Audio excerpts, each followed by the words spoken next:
જય સ્વામિનારાયણ દાદા. જય સ્વામિનારાયણ. હમણાં તમે ચાલુ ગાડીએ મને કઈ ક્વેશ્ચન પૂછતા હતા કે અમારે પ્રોબ્લેમ આવે છે તો એનું સોલ્યુશન શું, તો શું પૂછતા હતા તમે? હું એવું પૂછતો હતો કે જ્યારે ગેર ચેન્જ કરો ને પહેલામાંથી એને બદલે બીજામાંથી સીધો બીજામાં પડી જતો હતો, સીધો ચોથામાં પડી એટલે ચોથામાં પડી જતો. હા બરોબર છે, એટલે ગાડી ઝટકો મારીને બંધ પડી જતી હતી. હા, આ પ્રોબ્લેમ દાદા તમારો એકનો નહીં 90% લોકો જયારે નવા કાર શીખતા હોય ને, નવા લોકો કાર શીખતા હોય ને એનો પ્રોબ્લેમ છે.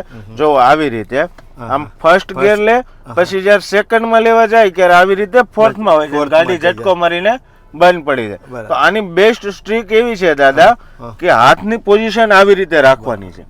અત્યારે ન્યુટ્રલ છે એટલે 3 અને 4 ની વચ્ચે છે, બરોબર છે ગેર. બરાબર.